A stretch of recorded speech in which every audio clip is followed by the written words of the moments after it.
नमस्कार दोस्तों, स्वागत है आपका अपने चैनल अल्टीमेट नॉलेज पर। दोस्तों, आप सब लोग इस बात को बहुत अच्छे से जानते हैं कि भारत को हिंदू राष्ट्र बनाने की मांग जोरों शोरों से की जा रही है और यह कोई नई मांग नहीं है, बल्कि लंबे समय से भारत को हिंदू राष्ट्र बनाने की मांग की जा रही है। लेकिन अब तक भारत हिंदू राष्ट्र नहीं बन पाया है। दोस्तों, भारत के हिंदू राष्ट्र बनने में कई तरह की दिक्कत और परेशानियां हैं। अगर बात की जाए भारत की राजनीति की, तो भारत की राजनीतिक पार्टियों में सिर्फ एक ही पार्टी है जो कि भारत को हिंदू राष्ट्र बना सकती है, लेकिन उस राजनीतिक पार्टी को भी भारत का पूर्ण समर्थन नहीं मिल पाता है। दोस्तों, यूं तो हिंदू राष्ट्र बनाने में कई तरह की दिक्कत और परेशानियां हैं, लेकिन अपनी आज की इस वीडियो में हम लोग जानेंगे 4 ऐसी मोटी बातों के बारे में जिसके कारण से भारत अब तक हिंदू राष्ट्र नहीं बन पाया। तो आइए बिना किसी देरी के शुरू करते हैं आज का अपना वीडियो।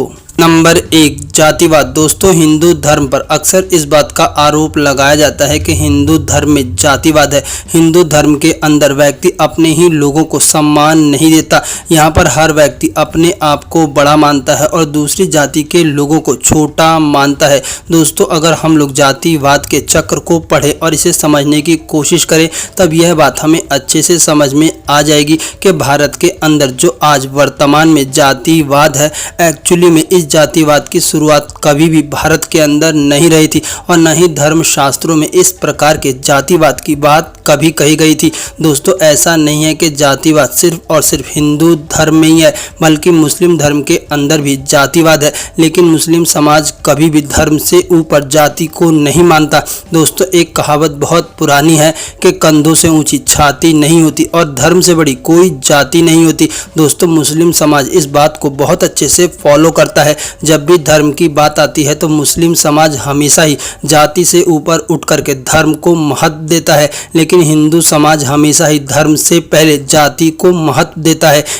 इसी कारण से आज हिंदू अपने ही देश में काफ़ी पिछड़ चुका है और उसे अपने ही देश में डर करके जीना पड़ता है। नंबर 2, क्षेत्रवाद। दोस्तों, आप सब लोग इस बात को जानते होंगे कि भारत के अंदर जब भी हिंदू राष्ट्र की बात की जाती है और हिंदू धर्म को मजबूत करने की बात की जाती है, तो क्षेत्रीय पार्टियां अक्सर ही क्षेत्रवाद का नारा लगाती हैं और क्षेत्रवाद के मुद्दे को बहुत ज़्यादा बढ़ाने लगती है, जिसके कारण से हिंदू धर्म और हिंदू राष्ट्र की मांग कहीं ना कहीं पीछे छूट जाती है। आप सब लोग इस बात को जानते होंगे कि भारत के अंदर दक्षिण की राजनीति अलग है और उत्तर की राजनीति पूरी तरह से अलग है, जबकि मुस्लिम समाज में ऐसा कुछ भी नहीं है।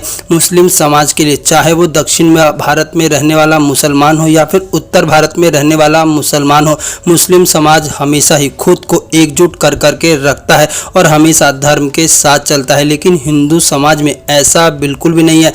हिंदू समाज हमेशा ही क्षेत्रवाद में बट करके अपना वोट करता है और धर्म से ऊपर क्षेत्र को रखता है, जिसके कारण से हिंदू समाज को बहुत ज़्यादा नुकसान हो रहा है। नंबर 3, दोस्तों, अभी हाल ही में चुनाव के परिणाम आए हैं और आप लोगों ने देखा होगा कि मुस्लिम समाज ने एक तरफा होकर के कांग्रेस और दूसरी पार्टियों को वोट किया है और बीजेपी से पूरी तरह से किनारा कर लिया है। जबकि मोदी ने सबका साथ और सबका विकास का नारा दिया था और मोदी ने अपने न्याय और अपने विकास में किसी के साथ भेदभाव नहीं किया, लेकिन इसके बावजूद भी मुस्लिम समाज ने मोदी को वोट नहीं दिया। ये इस बात को दिखाता है कि मुस्लिम समाज के लिए धर्म कितना महत्वपूर्ण होता है। वहीं पर हिंदू समाज ने चंद पैसे और फ्री की स्कीम के चक्कर में मोदी से पूरी तरह से किनारा कर लिया, जिसके कारण से मोदी को पूर्ण बहुमत प्राप्त नहीं हो पाया। दोस्तों, मुस्लिम समाज को आप चाहे ही कितना ही कुछ क्यों ना दे दो, लेकिन फिर भी वो हमेशा अपने धर्म के लिए वोट करता है।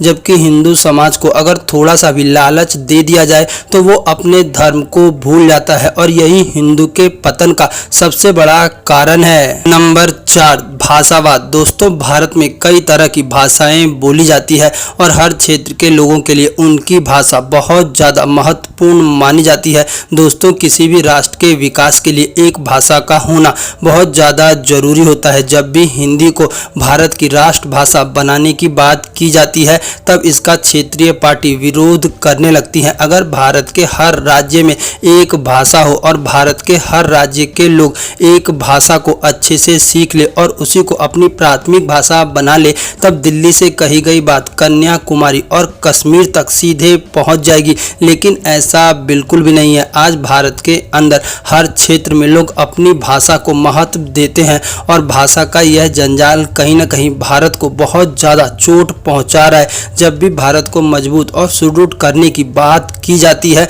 तब कहीं ना कहीं भारत के अंदर भाषावाद का राक्षस खड़ा होता है और राष्ट्रीय हित और राष्ट्रीय मुद्दों को पूरी तरह से निगल जाता है, जिसके कारण से भारत को बहुत ज़्यादा नुकसान हो रहा है। आप सब लोगों ने भी देखा होगा कि भारत के अंदर भाषा को लेकर के कई बार बहुत बड़े स्तर पर दंगे हो चुके हैं, जिसके कारण से भारत की छवि और साथ ही साथ भारत को बहुत ज़्यादा नुकसान हुआ है। दोस्तों, ये चंद कुछ ऐसे मोटे मोटे कारण हैं जिसके कारण से भारत एक हिंदू राष्ट्र अब तक नहीं बन पाया। दोस्तों, आप लोगों को कोई अन्य कारण लगता हो तो प्लीज़ कमेंट बॉक्स में ज़रूर बताएं। हम लोग उन कमेंट्स को पढ़ेंगे और कोशिश करेंगे कि उनसे एक वीडियो बनाई जा सके।